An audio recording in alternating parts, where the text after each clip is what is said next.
Hello, my name is Tony Dong. President Trump's fake news attacks on CNN are mostly bluster. This tweet proves it.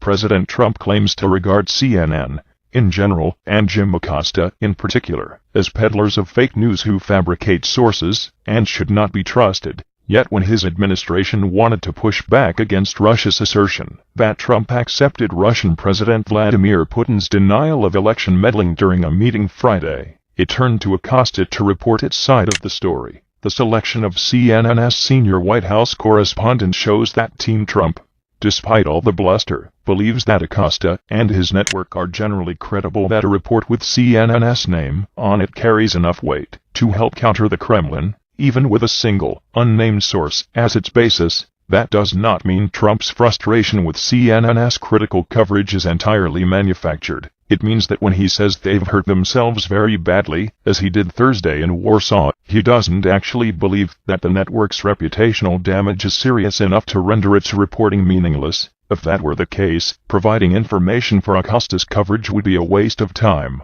Comparing actions to rhetoric is a worthwhile exercise as Trump thrashes CNN for recent missteps, including a prominent retraction that prompted resignations by 3 journalists, and an online article in which the network withheld but threatened to publish in the future the name of the meme maker who inspired this. Trump's words often project a level of ferocity that his behavior does not match. He rails against news outlets' practice of granting anonymity to certain sources, yet sometimes demands that administration officials not be quoted by name in media reports. For example, Trump included ABC News in that memorable enemy of the American people tweet, and spent much of the presidential campaign complaining about journalists' alleged favoritism of the Clintons, but he respects George Stephanopoulos, the ABC anchor, who was Bill Clinton's communications director. Trump blasts the failing New York Times on the regular, but he still grants interviews to the paper's journalists, and seems to hold Maggie Haberman in especially high regard,